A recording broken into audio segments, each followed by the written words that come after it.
Kerjasama Polri dan Kepolisian Republik Rakyat Tiongkok berhasil mengungkap kasus penipuan love scamming dan menangkap 88 pelaku yang adalah warga Tiongkok. Di Tipit Siber Barreskrim Polri akan mempidanakan artis ataupun influencer yang mempromosikan judi online di media sosialnya.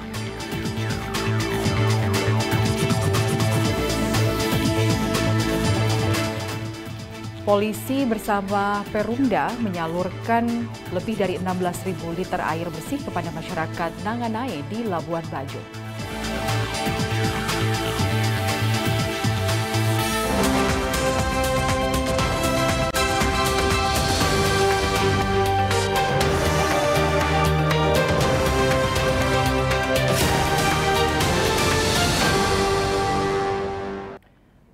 Selamat siang pemirsa, Presisi Siang kembali hadir edisi Kamis 31 Agustus 2023.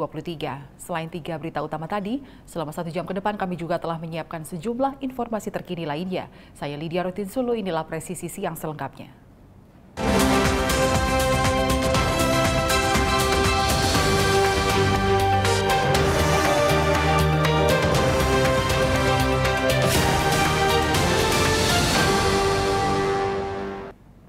Direktorat Tindak Pidana Siber Barreskrim Polri menegaskan pihaknya akan melakukan proses pemidanaan kepada artis ataupun influencer yang masih mempromosikan judi online di media sosial pribadinya.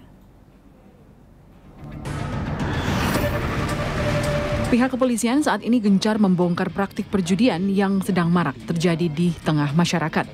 Sanksi tindak pidana kepada pembuat website hingga yang ikut bermain pun tidak segan akan diterapkan.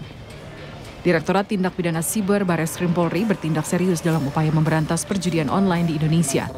Dirtipit Siber Barreskrim Polri, Brigjen Pol Adi Vivit Agustiadi Bahtiar menegaskan akan mempidanakan baik artis atau selebriti maupun influencer yang masih mempromosikan situs judi online di jejaring sosial. Kami juga melakukan himbauan-himbauan yang beberapa waktu lalu viral bahwa banyak influencer yang mempromosikan judi. Ini kami ingatkan secara keras ya. Sudah beberapa wilayah yang melakukan penindakan terhadap itu dan kita tidak akan berhenti. Ya. Kami sebagai pembina fungsi sudah memberikan petunjuk dan arahan kepada wilayah. Apabila ditemukan lagi influencer tindak tegas. Ya. Karena kami sudah beberapa kali sudah mengingatkan. Ya, sayang ya seorang influencer yang memang memiliki follower banyak, dia mempromosikan judi. Itu sudah jelas dia berusaha mempengaruhi followernya untuk bermain judi. Kasus judi online seperti slot marak terjadi di masyarakat. Tidak hanya masyarakat umum, namun selebriti dan influencer pun terang-terangan mempromosikan judi online di akun media sosial pribadinya. Dari Jakarta, Rahmadini, Fajar Mardiansyah, Polri TV. Sepasang suami istri ditangkap tim Opsnal Satres Narkoba Polres Tarakan karena membawa sabu sebanyak 7 kg. Sabu asal Malaysia ini diselundupkan dengan disimpan di dalam keranjang bercampur produk makanan.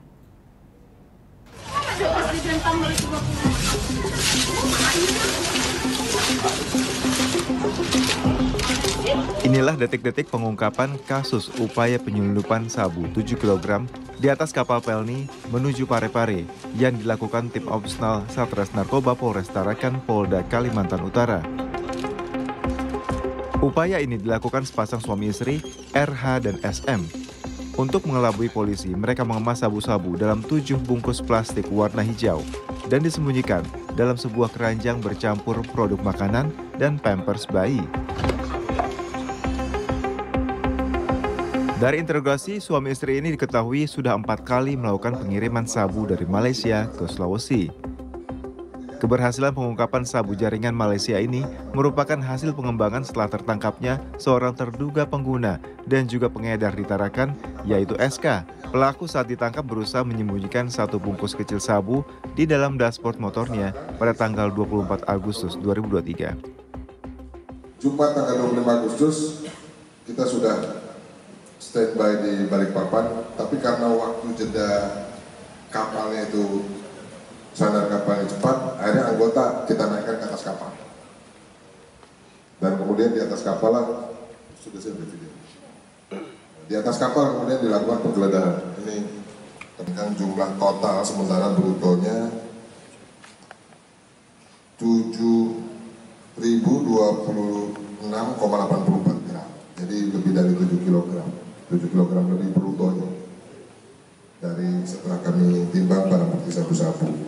Dari penghitungan kami berarti dengan pengungkapan ini kita bisa menyelamatkan 35.137 orang dari bahaya penggunaan narkoba. Dan ini dari hasil interogasi, ini bukan kali pertama, tapi ini merupakan pengiriman yang keempat. Selain barang bukti sabu, personel Satres Narkoba Polres Tarakan juga menyita barang bukti berupa 3 unit ponsel yang diduga sebagai alat komunikasi transaksi dan 1 buah bong isap sabu.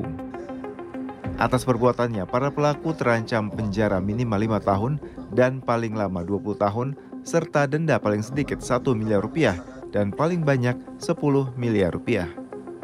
Tim Humas Polres Tarakan, Polda Kalimantan Utara, melaporkan untuk Polri TV. Pemirsa, Divhubinter Polri, Ditreskrimsus Polda Kepulauan Riau dan Kepolisian Republik Rakyat Tiongkok mengungkap kasus penipuan love scamming. 88 pelaku warga Tiongkok menjalankan aksi penipuannya di 3 lokasi di Kota Batam dengan menyasar korban yang juga adalah warga negara Tiongkok. Hari Rabu 30 Agustus 2023, pukul 16.30 waktu Indonesia Barat, Polda Kepulauan Riau menggelar konferensi pers pengungkapan kasus penipuan love scamming. Pengungkapan kasus ini merupakan hasil kerjasama Divhubinter Polri, Ditreskrimsus Polda Kepri dan Ministry Police of Public Security of China. Kasus ini terungkap setelah Polri menindaklanjuti surat kedutaan besar Republik Rakyat Tiongkok tentang dugaan tindak pidana pemerasan yang dilakukan oleh kelompok kriminal yang berbasis di Indonesia. Kegiatan ini dipimpin di Reskrimsus Polda Kepulauan Riau, Kombes Pol Nasriadi. Dari operasi ini diamankan 88 pelaku warga RRT di Kota Batam. Dari pelaku, polisi juga mengamankan 947 ponsel, dokumen, komputer, dan bukti kejahatan lainnya. Para pelaku menjalankan aksi penipuannya di 3 lokasi, yakni di Komplek Industri Kara, Komplek Pertokoan di Sungai Panas, dan salah satu hotel di Seraya. Love scamming ini adalah satu kejahatan penipuan, satu kejahatan penipuan atau yang disebut romance scam, yaitu tindak pidana penipuan dengan memanipulasi korbannya secara emosional, melalui hubungan romantis palsu yang dilakukan oleh pelaku terhadap korban-korbannya yang ada masyarakat di luar.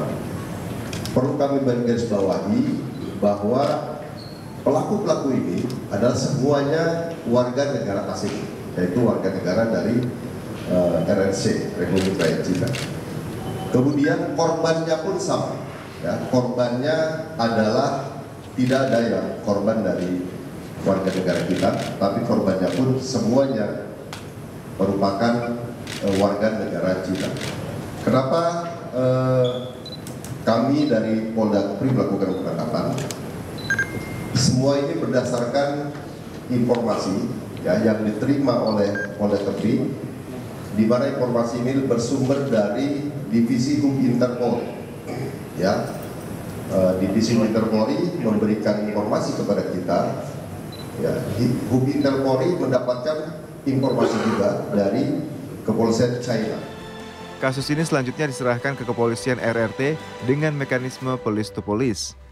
Pengungkapan kasus ini merupakan salah satu bentuk tindak lanjut dari hasil Asian Ministerial Meetings on Transnational Crime (AMMTC ke-17 di Labuan Bajo, Nusa Tenggara Timur.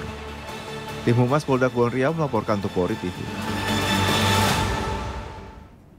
Pemirsa, untuk mengetahui seperti apa modus yang dilakukan oleh pelaku love scamming dan kerugian seperti apa yang dialami oleh para korban, di segmen berikutnya kita akan berbincang dengan Brigjen Pol Amur Chandra yang adalah Sekretaris NCB Interpol Divisi Hubungan Internasional Polri. Tetaplah bersama kami.